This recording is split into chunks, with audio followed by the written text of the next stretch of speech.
தொடர்ந்து நம்ம ஈரானுடைய நிலவரங்களை பார்த்துட்டு இருக்கோம். இப்ப வந்திருக்கக்கூடிய சில முக்கியமான தகவலை ஒரு தொகுப்பா பார்க்கலாம். கிடைச்சிருக்கக்கூடிய செய்திகள் கூட பார்த்தா ஒரு குழப்பமான செய்திகள் தான் சொல்லணும். ஏன்னா நம்ம நேத்தே சொல்லியிருந்தோம், அமெரிக்கா என்ன சொல்லியிருக்காங்கன்னா, நாங்க ஆர்மோஸை நாங்க மூடுறோம் இருந்தாங்க. ஏற்கனவே ஈரான் ஆர்மோஸை மூடுறாங்க, அங்கிருந்து காசு வசூலிக்கிறாங்க அப்படிங்கறதுதான் பிரச்சனையாட்ட அமெரிக்கா காமிச்சிருந்தாங்க. இப்ப என்ன சொன்னாங்கன்னா, இல்ல நாங்களே மூடுறோம் அப்படின்னாங்க. ஒரு பக்கம் ஈரான் மூடுறாங்க, மூடிட்டு அதுக்கப்புறம் அவங்கள்ட்ட இருந்து காசை வாங்கிட்டு திறந்துடுறாங்க. இன்னொரு பக்கம் அவங்க வாங்கிட்டு வந்த பகுதி வெளியே வராங்க பாருங்க, அந்த இடத்துல அமெரிக்கா மூடுறாங்களாமா. அமெரிக்கா மூடி காசை கொடுத்துட்டு வந்தியான்னு கேட்டு அவங்கள அடிச்சு திருப்பி அனுப்புறாங்களாமா. இந்த அறிவிப்பு வந்ததுல இருந்தே நேற்று எல்லாருக்குமே குழப்பம்தான். இது எந்த அளவுக்கு விலைவாசி உயர்த்துன்னு பாத்தீங்கன்னா, இன்னைக்கே ஈரானுடைய பாராளுமன்ற தலைவர் சொல்லிட்டாரு. கலிபா அவர்கள் என்ன சொன்னாரு, எங்களுக்கு ரொம்ப சந்தோஷங்க, இந்த தடவை பார்த்தா ட்ரம்ப் எடுத்திருக்கக்கூடிய முடிவு அப்படிங்கிறது நாங்க எதுக்காக தவம் இருந்தோமோ அந்த முடிவு தான். விலைவாசி ஏத்தணும், எங்கள்கிட்ட ஆயில் மட்டும்தான் இருக்கு, இந்த ஆயில் விலைவாசி ஏத்தணும் அப்படின்னு சொல்லிட்டு தான் இந்த போர் ஆரம்பிச்சது 40 நாளா சொல்றோம். இப்ப ஒரு 70-80 இருந்தது, என்னாச்சு 100, 110, 115 வரையில போச்சா. நாங்க 200 கொண்டு வருவோம்னு சொல்லிட்டு இருந்தோம். ஆனா என்ன பண்ணிட்டு இருந்தாங்க, அமெரிக்கா அப்பப்ப குறைச்சிட்டு இருந்துச்சு. இப்ப கடைசியில பார்த்தா இவங்களே மூடுறேன்னு சொன்னதுக்கு பிறகு தானா விலைவாசி ஏறுது. அதனால இந்த தடவை ட்ரம்ப் எங்களுக்கு தான் நல்லது பண்ணிருக்காருன்னு சொல்லிட்டு ஈரானே சொல்லிட்டாங்க. அதுதான் உண்மை. விலைவாசி ஏறுறது மட்டும்தான் அதுக்கு பார்த்தா பிரயோஜனமா இருக்குமோ தவிர, அது ஈரானுக்கு தான் பிரயோஜனமோ தவிர மத்த யாருக்குமே பிரயோஜனம் இல்ல. சரி, ஒரு பக்கம் இப்படி இருந்துட்டு இருந்தா, இன்னொரு பக்கம் ஈரானுடைய ஸ்போக்ஸ்மேன் என்ன சொல்லியிருக்காங்கன்னா, அப்படி வரேன் இப்படி வரேன்னு சொல்லிட்டு தடுத்துட்டு என்ன பண்ணக்கூடாது, இதவே சாக்கா வச்சு தரைவெளியில நுழைஞ்சிடலாம். இதவே சாக்கா வச்சு நாம என்ன பண்ண முடியும், ஈரான் எந்த இடத்துல ஆயில் ஃபில் பண்றாங்களோ அந்த இடத்த அடிச்சிடலாம்னு நினைச்சிட்டு இருக்காதீங்க, உங்களை தொலைச்சுன்னு சொல்லிட்டு இன்னைக்கு ஈரானுடைய ஸ்போர்ட்ஸ்மேன் என்ன பண்ணிருக்காரு, அவர் ஒரு வார்ன் பண்ணிருக்காரு. ஏன்னா அமெரிக்கா ஏற்கனவே இந்த ட்ரிப்போலி மூலமாக தரைப்படையை கொண்டு வந்தாங்க. அதுக்கப்புறம் சமாதானம் வந்ததுக்கு பிறகு அந்த ட்ரிப்போலியுடைய படைகள் என்னானாங்கன்னு கூட தெரியல. அந்த மாதிரி ஒருவேளை ஆர்மோசா மூடுறேன்னு சொல்லிட்டு உலகத்துக்கே தண்ணியை காமிச்சிட்டு போய் அங்கிருந்து உள்ளகட நுழையறக்கு வாய்ப்பு இருக்கு. ஏன்னா ஆர்மோசை பிடிக்கணும், இல்லாட்டினா கார்த்தீவை பிடிக்கணும் தான் இவங்க பிளான் பண்ணிட்டு இருந்தாங்க. அப்படியா கூட இருக்கலாம்னு சொல்லிட்டு என்ன பண்ணிருக்காங்கன்னா, ஈரான் தரப்புல இருந்து மிரட்டல் விட்டுருக்காங்க. இதெல்லாத்துக்கு மேல நேத்தே 2 பாகிஸ்தானுடைய கப்பல் வந்திருக்கு, சரக்கு கப்பல் தான். அந்த கப்பலை என்ன பண்ணல, ஈரான் அனுமதிக்கல, திருப்பி அனுப்பிச்சு விட்டாங்க. பாகிஸ்தான் என்ன தைரியத்துல வந்திருக்காங்கன்னா, அவ்வளவுதான், நாம சமாதானம்லாம் கூப்பிட்டு பேசி வைக்க போறோம், இனி அவங்களும் நம்மளும் என்னது ஒண்ணுக்குள்ள ஒண்ணு கண்ணுக்குள்ள மண்ணுன்னு சொல்லிட்டு ஏதோ ஒரு நம்பிக்கையில வந்துட்டாங்க. இந்த போர் நிறுத்தப்பட்டு ஒரு 2 நாள் இருந்துச்சு பாருங்க, வியாழக்கிழமை சாயங்காலம், வெள்ளிக்கிழமை சாயங்காலம், அதுக்கப்புறம் சனிக்கிழமை, இன்னும் சொல்ல போனா கூட ஞாயிற்றுக்கிழமை, 4 நாள் பார்த்தா பாகிஸ்தான் சும்மா அந்த பக்கம் போறாங்க வராங்க, எல்லா பொருளையும் ஏத்திட்டு போனாங்க வந்தாங்க. அவ்வளவுதான், இனி ஈரானே எங்களுக்கு அடிமைங்கிற மாதிரியே பண்ணிட்டு இருந்தாங்க. ஆனா நேத்து என்னாச்சுன்னா, திங்கக்கிழமை பாகிஸ்தான் எப்ப போல வழக்கம் போல வந்திருக்காங்க. வந்ததுக்கு ஒரு நிமிஷம் நிறுத்துங்க பாஸ், நீங்க தான் சமாதானத்துல ஒரு ஆணியுமே கலட்டல, அப்புறம் எதுக்கு வந்துட்டு இருக்கீங்கன்னு சொல்லிட்டு அனுப்பிச்சு விட்டாங்க. ஒரு பக்கம் பாகிஸ்தான் அனுப்பிச்சு விட்டாங்க. அது இல்லாம இன்னும் 2 நாட்டுடைய கப்பலை அனுப்பிச்சு விட்டுட்டு இன்னைக்கு என்ன பண்ணிருக்காங்கன்னா, சைனாவுடைய கப்பலை மட்டும் அனுமதிச்சிருக்காங்க. உடனே அமெரிக்கா என்ன பண்ணிருக்காங்க, ஹார்மோஸ்க்கு வெளியே நிக்கிறோம்னு இருக்காங்க. நிக்கிறோம்னு சொன்னாங்களே, தைரியமா எப்படி நின்றுருக்காங்கன்னு கேட்டா, ஆப்பிரிக்காவை சுத்தி வந்திருக்காங்க. ஆர்மோஸ்க்கு வெளியே நிப்போம், ஆர்மோஸ்ல இருந்து வெளியே வரவங்களை அடிப்போனா நீ என்ன பண்ண, முதல்ல ஆர்மோஸ் வழியா வரணும், இல்லாட்டினா பாபல் மந்தல் பகுதி வழியாக வரணும். அங்க இருக்கிற ஹவுதீஸை பார்த்து பயந்துக்கிறீங்க, ரெட்சில இந்த பக்கம் இருக்கக்கூடிய ஈரானை பார்த்து பயந்துக்கிறீங்க.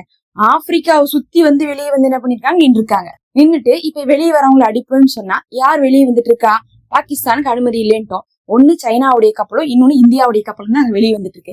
அதிகமா அந்த வெளியை யூஸ் பண்றதே நாம மட்டும்தான். அப்ப சைனாவுடைய கப்பலும் இந்தியாவுடைய கப்பலை அடிக்கிறதுக்கு தான் அமெரிக்கா என்ன பண்ணிருக்கு, ஆர்மோஸை சுத்தி என்ன பண்ணிருக்காங்க, நின்று இருக்காங்க. இப்ப சைனா என்ன சொல்லிருக்குன்னா, நீங்க எங்க கப்பல்ல கைய வச்சீங்கன்னு வைங்க, எங்களுக்கும் அவங்களுக்கும் ஈரானுக்கும் பல டீலிங் இருக்கு, 1-2 கிடையாது, பல டீலிங் இருக்கு. நாங்க பல வருஷமா என்ன பண்ணிட்டு இருக்கோம், டீல் பண்ணிட்டு இருக்கும் போது எங்களுக்கு பார்த்தா காசு கட்டி தான் கொண்டு வரணும்னு அவசியம் இல்லை, எங்களுக்குலாம் கப்பம் கட்டணும்னு அவசியமே இல்லை, எங்களுக்கு ஃப்ரீயாவே எங்களுக்கு கப்பல் வந்துட்டு இருக்கு. அதை மீறி நீங்க எங்க கப்பலை அடிச்சுட்டா எங்களுடைய போர்க்கப்பலை கொண்டு ஹார்மோஸ்ல உங்களுக்கு எதிராக சண்டைக்கு வருவோம்னு சொல்லிட்டு இன்னைக்கு சைனாவும் அனௌன்ஸ் பண்ணிட்டாங்க. அதுக்கு பாதுகாப்புக்கு என்ன பண்ணிருக்காங்க, போர்க்கப்பல ரெடியா வச்சிருக்காங்க. ஏன்னா அமெரிக்கா என்ன பண்ண போறான், அந்த இடத்துல நிற்கிறதே ஒன்னா இந்தியாவையோ இல்ல சைனாவையோ அடிக்கிறது தான். இதுல இந்தியாவை பாத்தீங்கன்னா என்ன பேசுவாங்க, நாங்க இப்பதான் பேசி வாங்கியிருக்கோம் ஈரான்கிட்ட. ஏன்னா ஈரான் மேல இருக்கக்கூடிய பொருளாதார தடையை யார் நீக்கினதே ட்ரம்ப் தான். போன வாரம் தான் என்ன சொன்னாருன்னா, ஃபர்ஸ்ட் போற ஆரம்பிச்ச போது இந்தியா நீங்க போய் ரஷ்யாட்ட வாங்குங்கன்றாங்க. அதுக்கப்புறம் என்ன பண்ணாங்க, ஈரான் இருக்கக்கூடிய தடைகளை எல்லாம் நீக்கிட்டு ஈரான்ட்ட யார் வேணா பெட்ரோல் வாங்கிக்கோங்க, ஆயில் வாங்கிக்கோங்கன்னு சொன்னாங்க. சொன்னதுக்கு அப்புறம் என்ன பண்ணிட்டாங்க, இங்க இருக்கக்கூடிய ரிலையன்ஸ் எல்லாம் போய் என்ன பண்ணிருக்காங்கன்னா டீலிங் போட்டிருக்காங்க. ஒரு 5 கப்பலை போட்டா ஒரு கப்பல் தான் வந்திருக்கு இது வரையும், மிச்சம் 4 கப்பல் அங்கதான் இருக்கு. இப்பதான் வந்து என்ன பண்றாங்க, ஈரான் ஏத்தி அமுச்சு விடுறாங்க. அமுச்சு விடும் போதே சொல்லிட்டாங்க நேத்து, இந்தியாவுடைய கப்பலுக்கு நாங்க பாதுகாப்பு கொடுக்குறோம், அதாவது எங்களுடைய போர்க்கப்பல் இருக்கு பாருங்க, அந்த போர்க்கப்பலையும் பின்னாடி அமுச்சு விட்டு அமெரிக்கா தாக்காத மாதிரி கொண்டு வந்து என்ன பண்றோம், ஒரு தூரத்துக்கு வந்து ஒரு இந்தியன் ஓசன் வரி வந்து கொண்டு வந்து விடுறோம் அப்படின்னு இருக்காங்க, அப்படின்னு சொல்லியிருக்காங்க. ஆனா இந்த நேரத்துல இந்தியா கப்பல் அடிச்சா என்ன ஆகும், நஷ்டம் தான். இப்ப இந்தியா கப்பலை வந்து பாத்தீங்கன்னா, இந்தியா கேட்கிற கேள்வி என்னன்னா, எதுக்கு இப்ப வந்து நீங்க பொருளாதார தடை நீக்கினீங்க, ஈரான் மேல பொருளாதார தடை இருந்துச்சு, நாங்க ஈரான்கிட்ட வாங்காம இருந்தோம், நீங்களே பொருளாதார தடை நீக்கினீங்க, யார் வேணா அவங்கள்ட்ட வாங்கிக்கோங்க, எந்த பிரச்சனையும் இல்லைன்னு சொன்னீங்க. சொன்னதுக்கு அப்புறம் போய் டீலிங்க போட்டோம். டீலிங்க போட்டதுக்கு பிறகு ஒரு கப்பல் தான் வந்துச்சு, இன்னும் 4 கப்பல் வரல.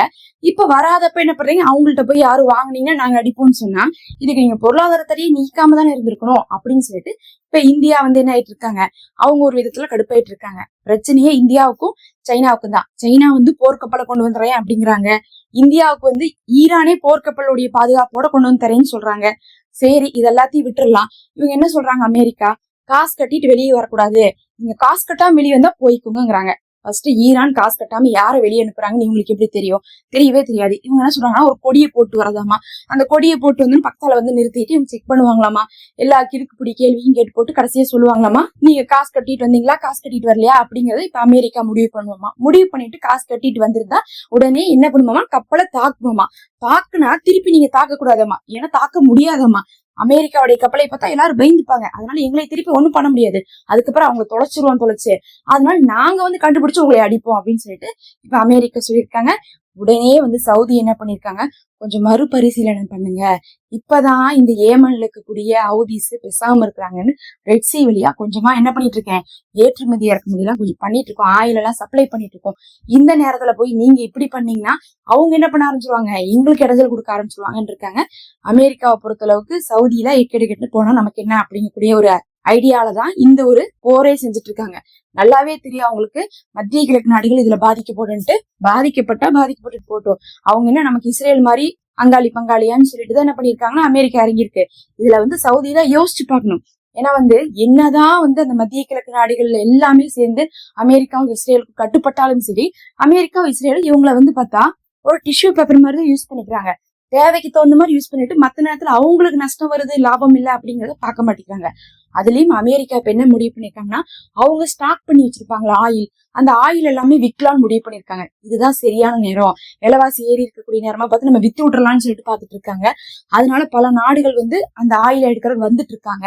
இந்த நேரத்துல ஆர்மோஸ் வழியாவே காசு கொடுத்துட்டு போச்சுன்னா எல்லாரும் ஆர்மோஸ் வழியா காசு கொடுத்துட்டே போயிருவாங்கிறதுக்காகத்தான் இவங்க தடுக்கிறாங்க. இவங்களுக்கு வேணுங்கிறது ஹார்மோஸ் முழுசா திறந்திருக்கணும், காசு வாங்காம தான் கப்பல் வரணும் அப்படிங்கறது அவசியம் இல்லை, அப்படிதான் சொல்லிட்டு இருக்காங்க. ஊருக்குள்ள அப்படிதான் சொல்லிட்டு தெரிய முடியும், அந்த மாதிரி சொல்லிட்டு இருக்காங்களோ தவிர அவங்களை பொறுத்தளவு கப்பலே ஹார்மோஸ் வழியா வரக்கூடாது, ஆயிலே அமெரிக்காட்ட தான் வாங்கணும் அப்படிங்கறத இப்ப அமெரிக்காவுடைய ஒரு குறிக்கோளா இருக்கு. இருந்தாலும் வெளிப்படையா இந்த மாதிரி சொல்லிட்டு வந்து நின்று இருக்காங்க. சரி, வந்துதான் நின்னாங்களே, எத்தனை போர்க்கப்பல் வந்திருக்குன்னு பாத்தீங்கன்னா இப்போதைக்கு வந்து ஜார்ஜ் புஷ் வந்து கிளம்பி இருக்கு. அது இல்லாமலும் வந்து 160க்கும் மேற்பட்ட போர்க்கப்பலை கொண்டு வராங்களாம் இவங்க இந்த பகுதிகள் முழுவதும். இப்பவே பாத்தீங்கன்னா இந்த போட்டோல பாத்தீங்கன்னா உங்களுக்கே தெரியும், அங்க ஓமான் பகுதிகள்ல பல கப்பல்கள் நின்றுட்டு இருக்கு, பல போர்க்கப்பல்கள் இப்ப வந்து அமெரிக்கா கொண்டு வந்து நிறுத்திருக்காங்க. நேற்று ஃபுல்லா பார்த்தா பிளைட் போகுது வருது, எல்லா பக்கம் ஆயுதம் கொண்டு வந்து இறக்கிருக்காங்க. சவுதிகிட்ட வந்து ஈரான் வந்து வார்ன் பண்ணிட்டாங்க, நீங்க வந்து என்ன பண்ணக்கூடாது, இந்த தடவை உங்களுடைய ஏர்பேஸை கொடுக்க கூடாதுன்னு வார்ன் பண்ணிட்டாங்க.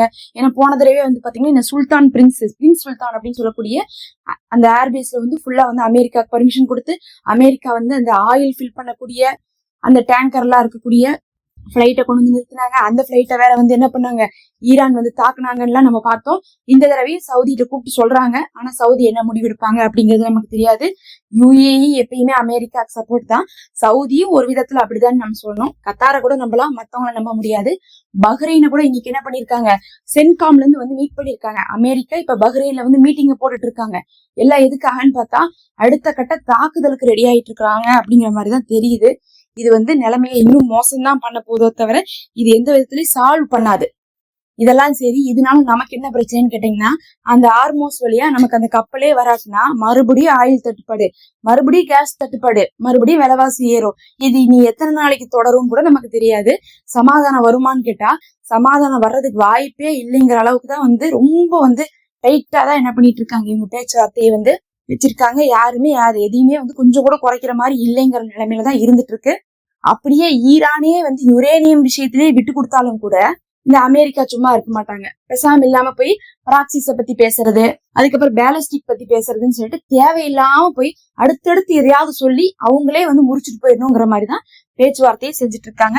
பொறுத்திருந்து பார்க்கலாம். நிலைமை வந்து பாத்தீங்கன்னா சுமூகமா போல. இப்ப வந்து பல போர்க்கப்பலும் பல ஆயுதங்களும் கொஞ்சம் வந்து ஹார்மோஸில் இப்போது குவிக்கப்பட்டு கொண்டிருக்கு. பக்கத்தால் இருக்கக்கூடிய தளங்களை எல்லாத்தையுமே வந்து மத்திய கிழக்குல சுற்றி வளைச்சுதான் எல்லா வேலையும் பார்த்துட்டு இருக்காங்க. 100க்கும் மேற்பட்ட போர்க்கப்பல் அப்படிங்கும் போது நிலைமை ஏதோ சுமூகமா இல்லைங்கிறது பெரிய ஒரு ஆபத்தை நோக்கி போகுது அப்படிங்கறதை நம்ம உணர்ந்து கொள்ள முடியும். அடுத்தடுத்த அப்டேட்டுகளுக்காக மறக்காம சப்ஸ்கிரைப் பண்ணி வச்சுக்கோங்க.